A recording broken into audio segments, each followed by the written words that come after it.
it's me, Renee. I'm back. So today I'm here for, you guessed it, another tag. This is the underrated books tag. Well, underrated book tag. Because I love me some underrated books. The creator of this tag I can't remember at the moment. But of course I'll link it in down below in the doobly. And yeah, let's just start with it, shall we? Well, this is gonna be interesting because yeah, I love underrated books. I love underrated books, so choosing which books to pick for this tag was difficult. It was heart wrenching, and yeah. So the first book is favorite book you feel is underrated. From the get go, it's like you want to make me answer this. How? How can I choose? It's impossible. That's just mean. Sometimes these tag questions are they're just so mean. Well, I suppose it's kind of fun to like. It's good with interesting, difficult questions. If you do too easy, it's just blah blah blah. I mean, sometimes it's good to like have something you have to think about, but still, less is impossible. And yet, I end up picking one because I suppose if every question on tag is impossible, why should you do it? And also, you can't really skip every question. And I suppose I could choose lots of books in one way, but I end up picking one book, and I have it's a book I talked about before, and it is well, Darker Days by Just Accardo. So it's the first in the series. It's still not finished. It's quite sad, really. But yeah, so this is a book that's it's been pitched as supernatural plus Veronica Mars. I suppose it's quite true, really. It has supernatural elements, but it also has a family element and a private eye element. There's private eye cases with the known world and private eye cases with the supernatural world. And it's great cover.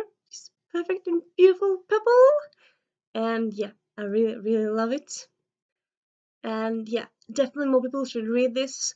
Why more people haven't, I have no idea. I found out about this book like when it came out in like 2014, 15. When did it come out? In 2013. 13 actually, yeah. But yeah, some time ago. So this book was highlighted. I think either author was interviewed or something happened on Hypable. You know Hypable? It's a big, huge gossip or like media website and like they used to have like books they talked about. And still, even though it was highlighted there, it's not talked about that much. And I don't understand why. It's a mystery. It's a real life mystery. Okay, well, let's move on. Hopefully people will pick it up after watching this video. If you do, please read it and let me know what you think about it. Then the next question is underrated book to be adapted to movie. Again, how to choose. I mean, I suppose in a way, at least for me, I kind of want underrated books more to be adapted to movie because actually, I'm not quite sure, but I think it was Cassie Clear that actually said once upon a time that actually adaptations what they're most useful for is commercial for books because often when a book is made to a movie, it's like it's all over like based on this book, and then people think like, okay, the trailer looks fun, but I can't wait for to see the movie. I'm gonna read a book first, or okay, I like the movie. I'm gonna read the book now, and then maybe they think like, okay, it's becoming a movie. I have to read a book now, and then they discover the joy of reading and read more and more and more. So yeah, and having underrated books to be made to movies is just that much better commercial, really, because it highlights the underrated books, really, in a great way. But yeah, so this one was also difficult. I end up going with A Girl Called Shameless by I was about to say Lush by Laura Stevens. Sorry, Steven. I always forget if it's Steven or Stevens. Some people are named Steven, some are named Stevens. So yeah, but yeah, this is actually the second in a series. It's a duology. The first one is called the exact opposite of okay. So in saying I want this to be a movie, I am talking about like both books. Of course, I don't want just the second book. That would be weird. I suppose sometimes that happens, but like that's more when it's companion books. This it's not companion; it's a series. It's direct series. But yeah, so this one takes place in modern. It's a contemporary book. It's YA. It takes place in high school in the States, and it's feminism based. It's slut shaming based.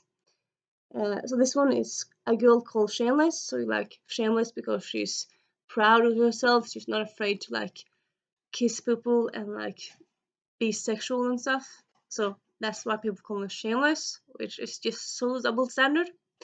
And I think yeah, in today's world, in today's let's say post, it's not post, but like in today's Me Too environment or like Me Too awareness world, I think this book will be very prudent and very good to have as a movie, really. And also, like, I think in another way, like, if you make stuff to movies, because even though, of course, I love books, movies are just another great way of, like, enhancing and telling a story. And sometimes movies can be, I suppose, not better, but they can be good in a different way. Like, they can, some people, I suppose, often more people watch movies than books, sadly. So they read if they make a movie stuff, it reach a much better, a much bigger audience. And also you get the visual idea and you get like you get a different way of telling the story, so you might think of different stuff while you're watching the story on foretold on visually on screen. And this one definitely check it out. Then next question is a famous author that's not well known. Again, it could be most of this really, but I suppose all of these authors that I have, well, authors and books on this list actually have been bestselling at one time or another. But I suppose like a lot of authors can be bestselling. Just because you're bestselling does not really mean you're well known or hugely known. But yeah, with this one, I'm gonna go with. Let's guess. Which book is Renee gonna choose now? Which author is she gonna choose now? Of underrated authors.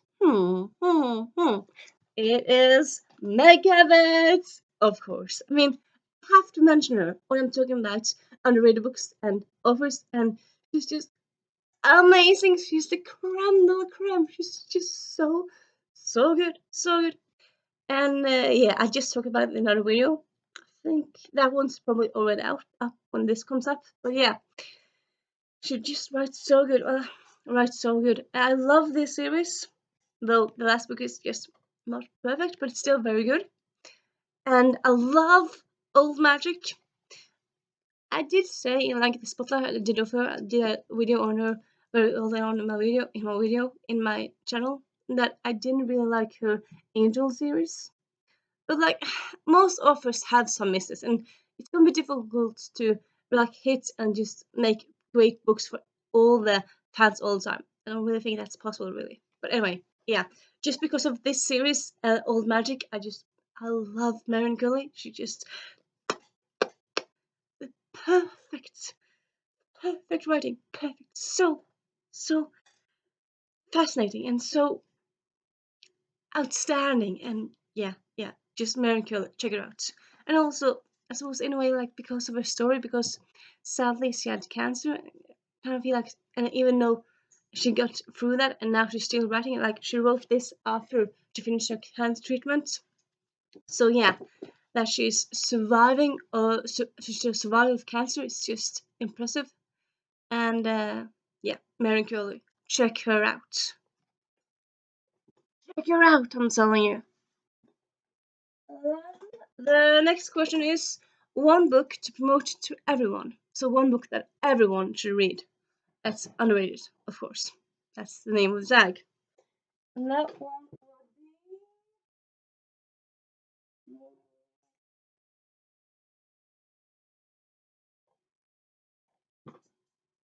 And that one will be. Yeah.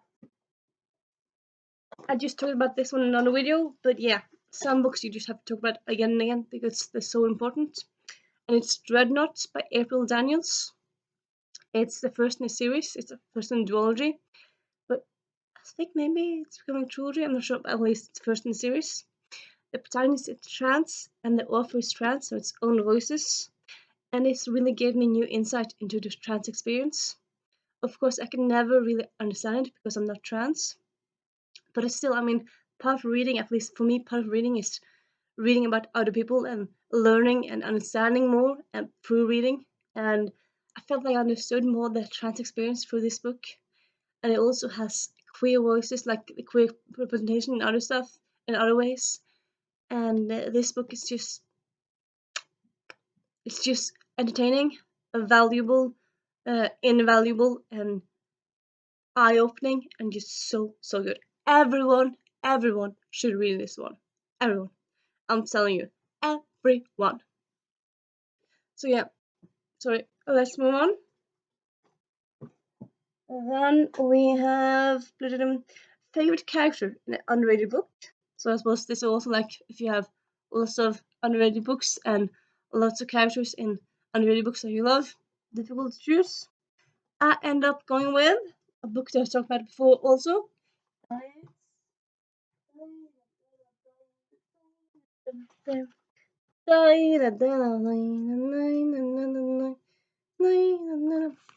May. May from Things a Black Man Can Do. So this book is suffragette YA book. It's set around the suffragette era, though it takes place over several years, but like it's taking place around the suffragette movement. So, but there's also like elements of the First World War and stuff like that.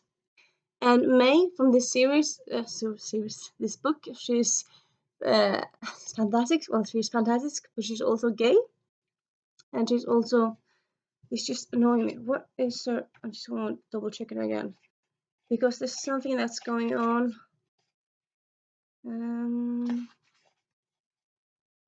Blah, blah, blah. I'm just gonna pause you for a bit. She's a Quaker, so because that's she's a pacifist who's very against the war, and a lot of people, even though of course they weren't directly for the war, some people were for the war because it made like it gave them something to do, they gave them purpose and stuff. And so May being both a Quaker, pacifist because of that, and also vegetarian and gay and female makes her stand out very much in this time period. But she's not ashamed. She's just happy being herself, and she's so full of activism and joy. And I love her. I love her so much. She's a great character, and of course, this is a great book, and definitely recommend it. I suppose actually quite fitting really for this week's because history. It's a book. It's non-fiction. It's a fiction book set in history. So read this if you want a book for a challenge, or just if you want a book set in different time, just around this time, you could do that. And yeah, and then let's move on. Book series that is underrated. Again, this could be a lot of books for me. A lot of series like choosing difficult. I end up, as I often do. You know what? I'm feeling my throat. I'm gonna get my tea. So yeah, I just got my tea, so it's soon ready. Then I can help my throat a bit. Feeling a bit. Maybe I'm a bit sick. No, I don't think so. It's just my throat for some reason. But yeah. So yeah, book series underrated. Again, difficult. But ending up doing what I often do when I've been asked something that I can answer a lot of books to. I'm going with a series I haven't talked about for a while. Maybe at all on my series on my channel. No, I think I talked about it. It's just been a hot minute, and it is the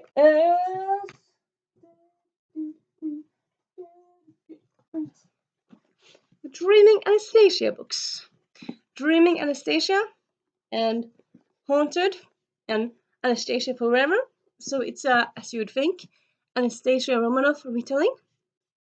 This one has a very fun, very unique, well, I like very special, different love interests. There's secret societies. There's villains that aren't really villains, and there's lots of different point of views. And yeah, it's so fun. Not just one point of view, but different point of views, which I love.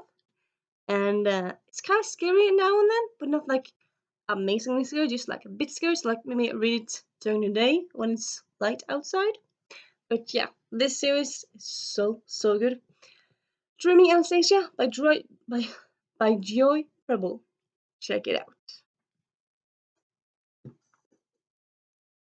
Now, next question is, in what bookstore have you found most underrated books? I can't really say there's been one specific bookstore really. I really like to go to flea markets, and then sometimes when you go to flea markets, you find like, oh, this book, I've really heard of you, or I heard some more about you. It's your old book, and of course you found like hidden treasures and hidden gems. Or if you go to a used bookstore, you might find like uh, pristine condition 5, 10-year-old books that you've been looking for, or something like that. I love that. But yeah, I can't really say there's been one bookstore that I found lots of underrated books in, really. I suppose flea markets, maybe just going for that one, really. I went to one 2 or 3 years ago, like several times. There was one in Oslo, and it wasn't in a gym, it was for a charity, a local charity, and they had so many books, and I just, it was one of those places where I went in with some money and went out with like 2 or 3 plastic bags full of books, and I was just so happy. And yeah, but yeah, specific bookstore, can't really say, just flea markets in general, really. There's one bookstore I really like in town, but it often has like newer books that I wouldn't really say I love them unrated. Some of them aren't, not a lot of them. Like, again, what's unrated really? So yeah. Oh yeah, I checked. I forgot about this one. You know what? I'm just gonna pause and then check out something out. It's been a long pausing this video. It happens sometimes. Hey, I'm back. So I just had to double check the one question here. So the question is, if you can turn one underrated or one not well-known character from an underrated book, obviously, into a celebrity, who would it be? So like a character you want everyone to know about in a way. So I didn't really kind of forgot to research this one. I kind of want to say, I know what I want to say. You know what? You know what? I'm gonna say. You know what? I'm gonna say Dimity. Dimity, Plummy Same Not from this book, and also the let's Custody Protocol. No, also from the Finishing School series, because Dimity is just pureness, and I love this book as well, of course. And yeah, having her be a real life celebrity, I think that would be very fun. Even though, yeah, she's not really that into being like in the public eye, but like still like her persona, her charisma, her charm, I think that would be very nice to like, yeah, maybe Timothy could maybe have like a YouTube channel that's kind of like halfway known, and that way like she can like be a YouTube celebrity in a way. I think that would could be fun. I think that could work. Yeah, I'm going with that one. Wait a moment. Okay. So the last question is, do you talk about underrated books, or do you like to keep them secret? Honestly, I talk about them because even though like the definition of, I suppose, depends how you talk about them and stuff, but like often the definitions of underrated books is books people aren't really talking about, or books people don't really know about. But I would still say that even though they're underrated, it doesn't mean that they shouldn't be underrated. I mean, like if you love an underrated book, it's probably for a reason, and then you probably want to share it with people. So what I don't really understand the idea of like hiding something that you love. I mean, sharing is caring, and sharing something makes something double the joy, doesn't it? To have it secret, I don't really see the point behind it, really. I mean, if you share it with more people will discover it, be fans of the book, and you can have more people to talk about it with and fangirl with, and I don't really see a problem with that. So yeah, that's my question. That's my answer for that one. And yeah, this is a very fun tag to do. I'm gonna tag a frozen princess for a frozen paradise. A frozen paradise, not frozen princess. I always mixed up her username, but yeah, that one, her. And I'm also tagging Annalisa because I tag her and everything now, and I think she'll like this tag. And then I tag people who want to do it. Yeah, I always find it difficult to tag people in videos because, like, who have done it before and who want to do it and who does tags and like who would do it, and I suppose, I mean, like if someone tagged me and I didn't do it before like many months afterwards, it's not like tagging. It's like some timeline, some deadline to it. I mean, you can people always often do tags like a year or something after a tag, so it's not like you have to do them then there really. And yeah, so yeah, this is me saying Renee out.